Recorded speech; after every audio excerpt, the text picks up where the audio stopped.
我们的车上了，灯杆儿也倒了，电杆子也倒了。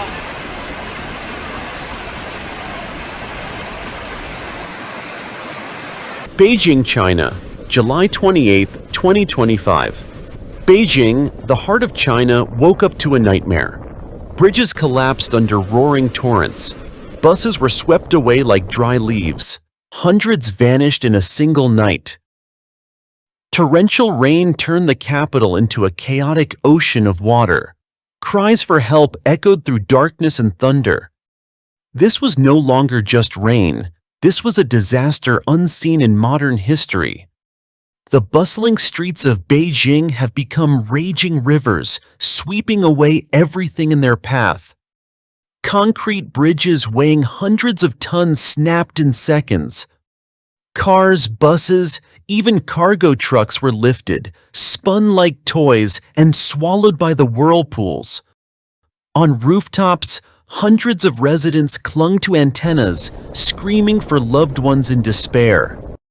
The cries, the wailing children, and the roar of water blended into a terrifying symphony of a century's catastrophe.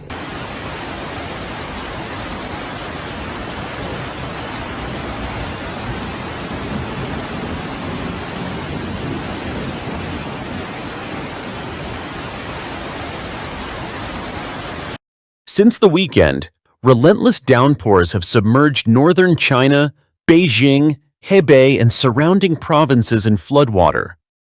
The emergency warning system was raised to its highest level, red alert. But the warning came too late. Water from rivers and reservoirs surged beyond every forecast scenario. Millions now face losing homes, loved ones, everything. Entire villages were wiped from the map overnight. Miyun Reservoir, the shield protecting the capital, hit a record flood peak of 6,500 cubic meters per second, forcing authorities to open every floodgate. The released water slashed downstream like a blade, severing bridges that connected village after village. Towns like Shicheng, Fengjiayu, and Bulaodun were completely cut off. The village of Banchengzi in Bulaotun was swallowed whole by water. Trees, power poles, even transmission towers were swept away. The bridge is gone. I can't get home anymore, a crying resident screamed in a viral video, his hands shaking as he filmed torrents swallowing the road before him.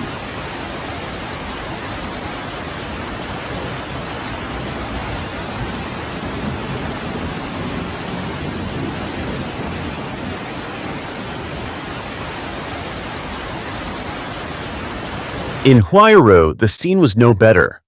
Floods rushed from the mountains carrying massive boulders, ripping through drainage channels and demolishing embankments. Entire streets turned into red mud rivers. In Banchengzi, power poles and even communication towers were ripped away. Mobile signals went dark. The village vanished from the grid. Children's cries pierced the storm as the elderly were carried up hills, livestock abandoned in barns, their bleating mingling with wind and thunder. A villager choked back tears. Last night I had to jump out the window twice to escape the floods. We haven't seen anything like this in 100 years. Viral videos captured scenes of apocalypse, cars and buses lifted by the torrent, spinning like straws before vanishing. Residents ran in panic, some slipping and disappearing into the whirlpools. In one live stream, a man screamed, "The bridge collapsed. We have no way out. Help us," before the feed went silent.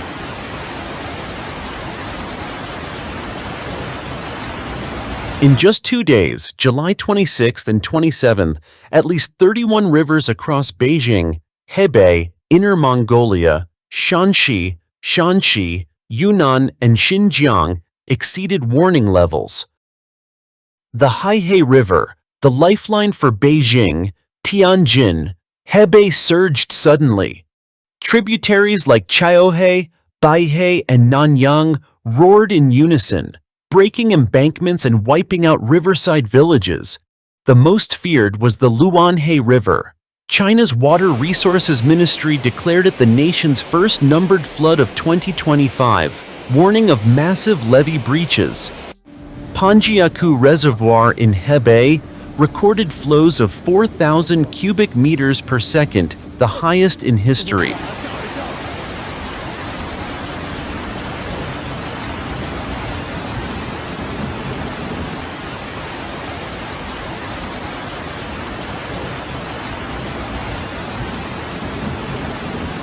In Yunnan, a catastrophic landslide on July 27th buried a car, killing 5 instantly. In Shanxi, a passenger bus was swept away, leaving at least 1 dead and 13 missing. Unconfirmed reports say dozens remain unaccounted for in Beijing's and Hebei's mountain counties. Beijing netizens are furious. The disaster is 10 times worse than what state TV shows. One wrote, "The rooftops of Xiaying village are gone. The whole village is underwater. We weren't warned about the flood release."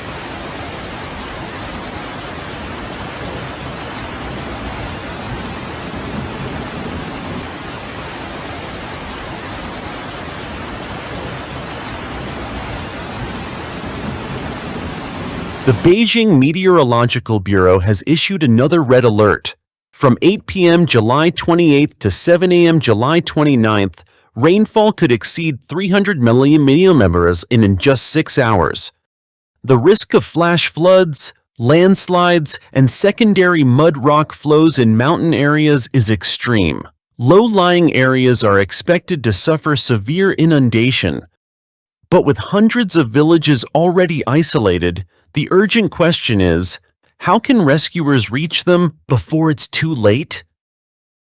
On the night of July 28th, amid thunder and torrential rain, an elderly man in Miyun trembled on his rooftop.